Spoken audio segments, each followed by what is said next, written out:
este lugar guarda mucho más que nombres, fechas y mármol. Aquí, en el Cementerio General de Iquique, reposan historias que casi nadie cuenta, sobre todo historias de mujeres que fueron borradas de la memoria oficial. Muchas de sus tumbas no tienen nombre ni fecha de nacimiento ni de muerte. Son vidas reducidas a una piedra anónima, como la llamada tumba de Julieta, donde solo se lee: sigue tu camino, lengua viperina, déjala en paz que ella duerme tranquila. No sabemos quién fue Julieta ni quién escribió esas palabras, pero sí sabemos que su memoria quedó envuelta en el juicio y el silencio.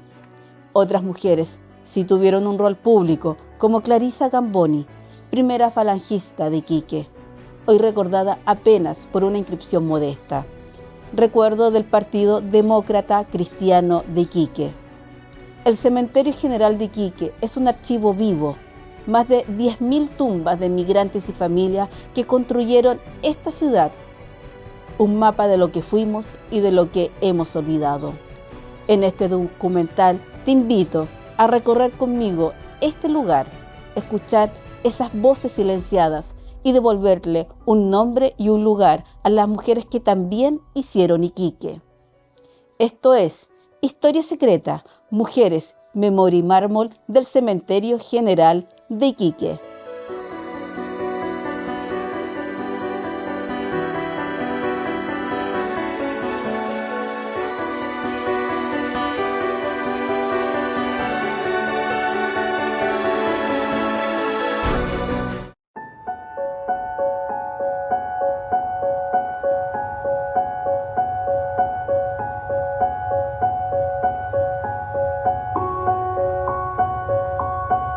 A fines del siglo XIX, Chile era un país que avanzaba en modernización, industria y vida urbana, pero donde la vida pública seguía siendo casi por completo un territorio masculino. Sin embargo, en medio de esa estructura rígida comenzaron a abrirse grietas que hoy nos permiten entender el largo camino de las mujeres hacia la educación, la ciudadanía y el reconocimiento. En 1877 el decreto Amunátegui permitió que las mujeres pudieran rendir exámenes y acceder a títulos profesionales en igualdad de forma y de condiciones con los hombres. Fue un punto de partida histórico para la entrada femenina a la universidad. Y pocos años después, nombres como Eloísa Díaz, la primera médico de Chile y de Latinoamérica, demostraron que el talento y la vocación no tenían género y que el país estaba frente a una transformación irreversible. Pero esta historia no se escribió solo en Santiago. En el norte y especialmente en Tarapacá, las mujeres populares también comenzaron a organizarse desde fines del siglo XIX. Ya en 1890 existía la Sociedad de Obreras de Iquique y el Mutualismo Femenino. Fue una escuela temprana de solidaridad, ciudadanía y liderazgo.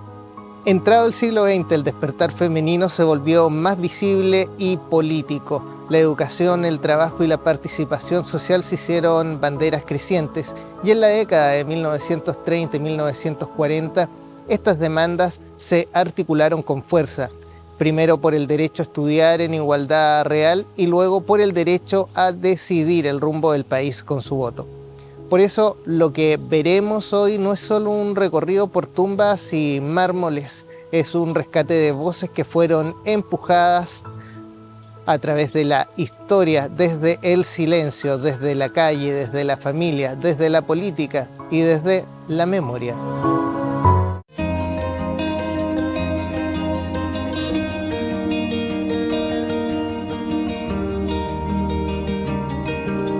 Clarisa nació en 1890, ¿ya? Y falleció en 1944, ¿ya? Ella es conocida como una de las primeras mujeres falangistas y digamos políticamente activas en la sociedad iquiqueña de la época. Se vio influenciada mucho por su familia. Su familia es, digamos, una familia italiana inmigrante proveniente de Cerdeña. Doña Clarisa también se vio influenciada con sus hermanos, ¿ya? Que eran políticamente muy activos. El hermano Alejandro fue regidor, alcalde de Iquique, ¿ya?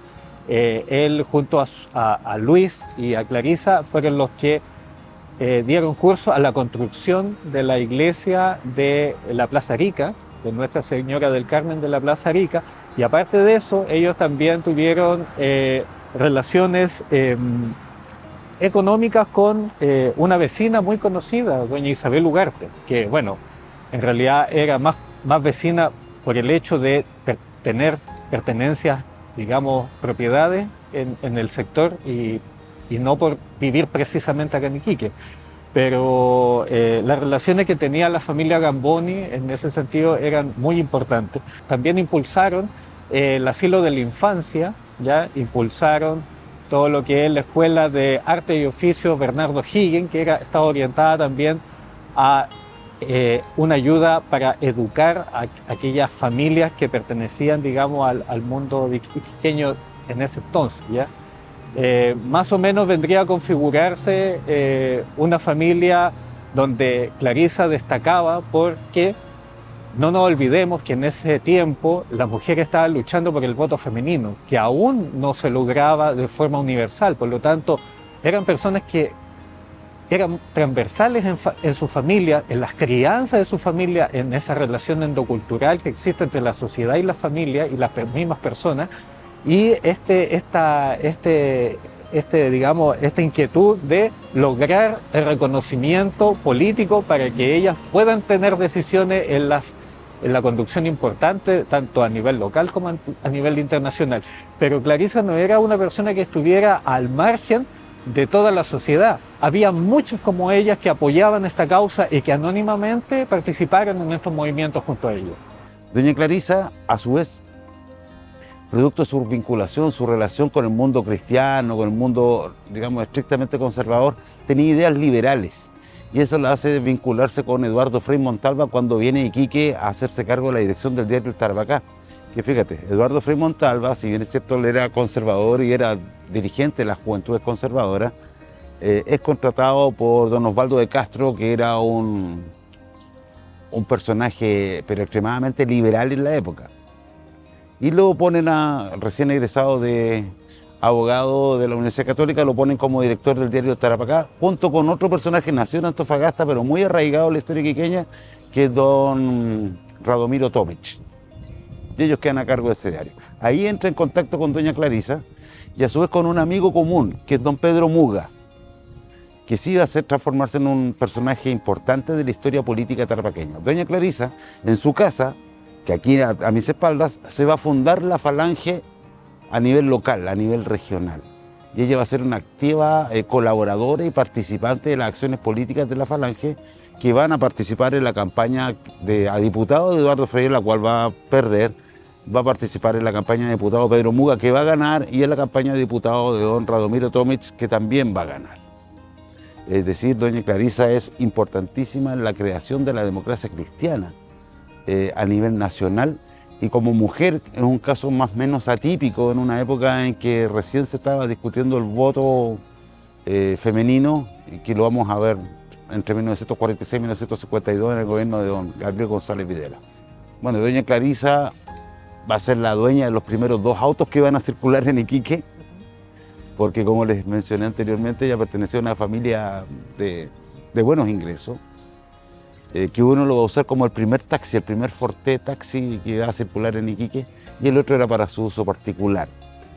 Y otra particularidad que tenemos de Clarisa es que ella tenía un Ford Tudor. Su hermano Salvador tenía un Ford Tudor y ella tenía un Ford Tudor. Entonces, ¿cómo una mujer de 1930 maneja, tal vez hasta fumaba, porque es lo más probable, ¿ya? Porque eran personas que rompían todos los esquemas del canon de la mujer que tiene que obedecer al marido, ¿ya? En este caso, el marido era un hombre tan poderoso como ella y tiene que haber sido un carácter bastante liberal como para entender también las iniciativas políticas y la agitación social que ella provocaba. Estas señoras siempre tomaban, digamos, enlaces matrimoniales con, por lo general, industriales salicheros. Clarisa, en este caso, de que ella también se casó con un empresario peruano muy importante, ¿ya? el empresario se llamaba César Bernoulli Revelo, ¿ya? Y era de Lima. Entonces, ahí se puede entender, ¿ya?, en qué nivel también estaba relacionándose ella políticamente.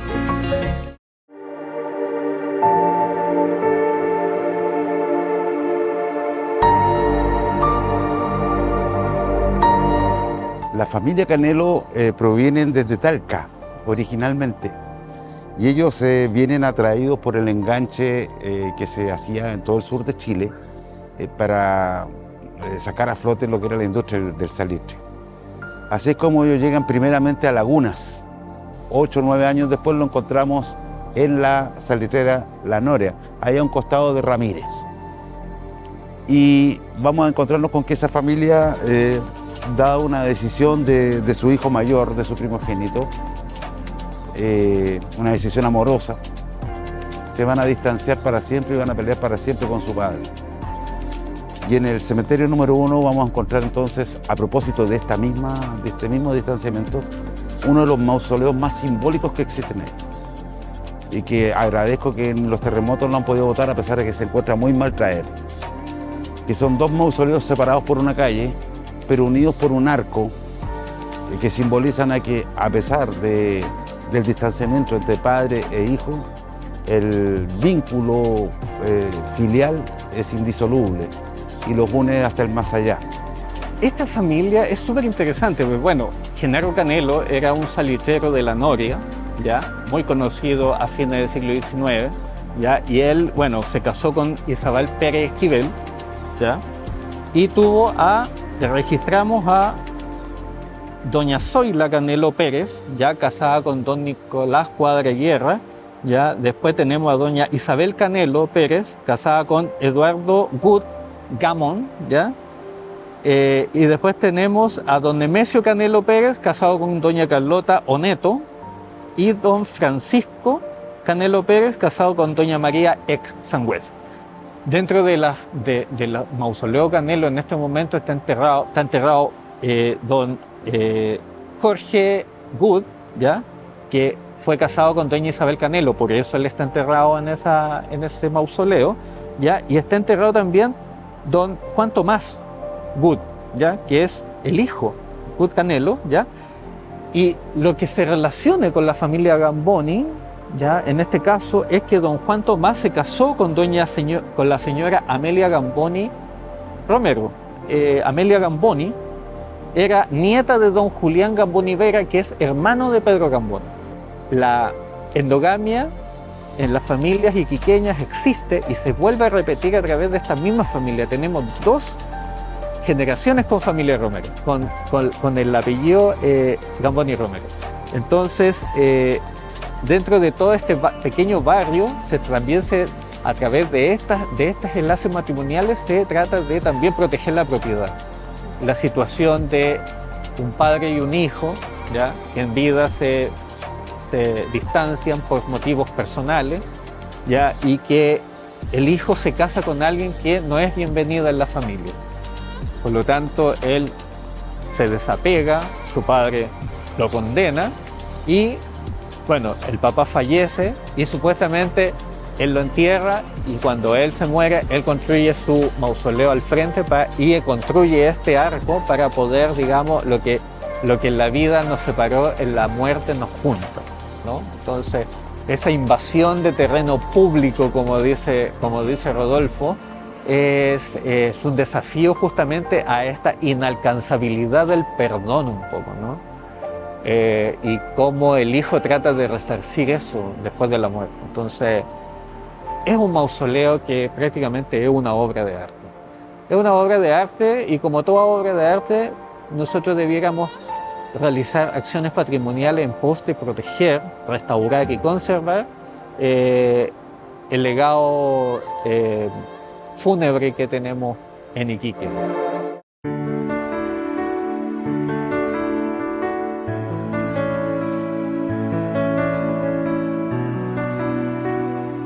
Poco se sabe de Belisaria Angulo, ¿ya?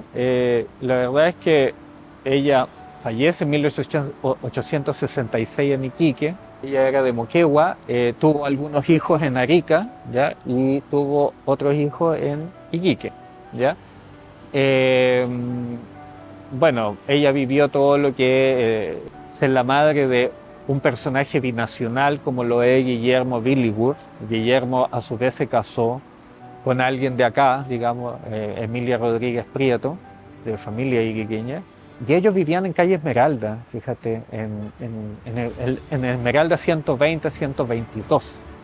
Ellos también tenían vecindad en El Morro, vivieron todo lo que es este tema del terremoto de 1868.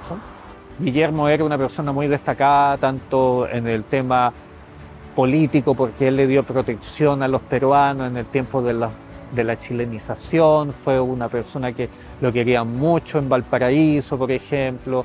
También fue intendente de Tarapacá, presidente de la República del Perú. Estudioso, estudió la agricultura en Tarapacá, publicó muchos libros. Entonces es importante también empezar a saber qué es lo que hicieron nuestros héroes, digamos, o nuestros héroes locales, que se encargaron también de darle estabilidad a los procesos tan complejos como fue el Iquique de posguerra. La familia Billinghurst está absolutamente indisolublemente ligada a la historia de Tarapacá, no solo de Iquique. Entonces ella, como buena tarapaqueña, siente apego al terruño. Y al morir acá, sus restos van a quedar acá. Igual como quedó su casa, que hoy día es el consulado peruano, y demostrando que la patria chica es más fuerte que la patria grande.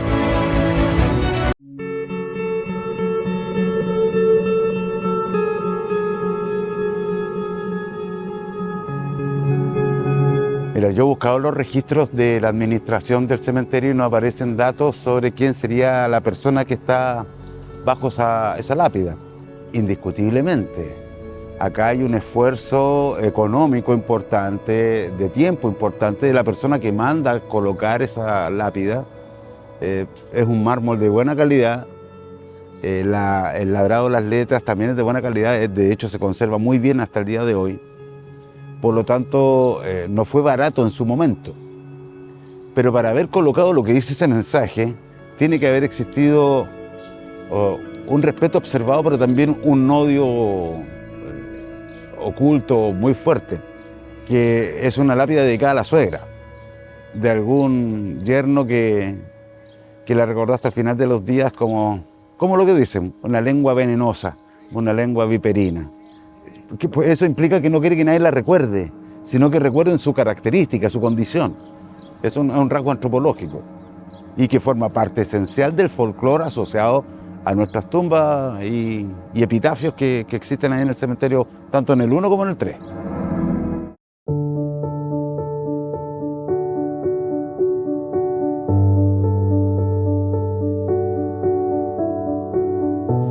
Las grandes conquistas de las mujeres chilenas no ocurrieron de un día para otro, fueron el resultado de décadas de organización, de convicción y de valentía.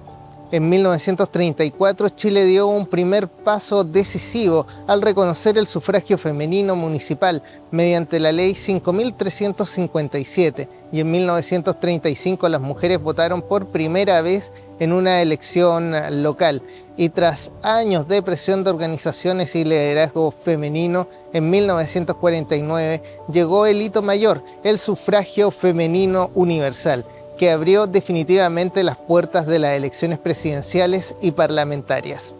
En ese camino, Elena Caffarena fue una figura central, abogada, militante incansable y una de las grandes articuladoras del pensamiento y la estrategia política del movimiento de mujeres.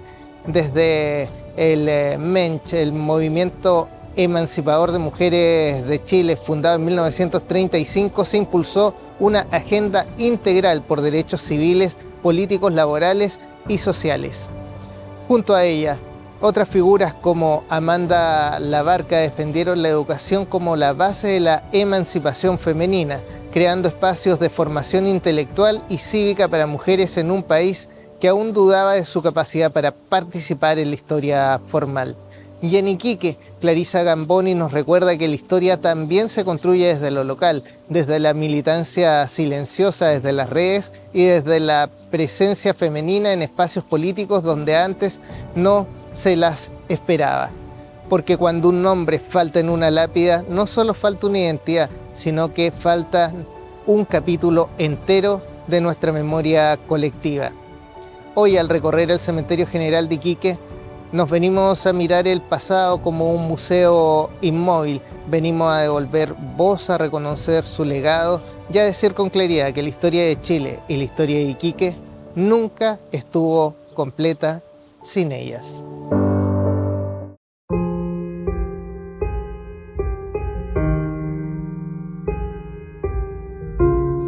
Detrás de cada lápida sin nombre y de cada inscripción rota, hay una mujer que amó, trabajó, luchó y soñó en esta ciudad. Hoy conocimos fragmentos de esas historias. La de Julieta, marcada por el juicio moral. La de Clarisa Gamboni, pionera en la política, reducida a una línea de mármol. La de la familia Canelo, atravesada por prejuicios y una reconciliación tardía. Y las mujeres de la familia Billinghurst, oculta entre apellidos y fechas que casi nadie recuerda. Durante décadas, la narrativa patriarcal decidió quién merecía ser recordado.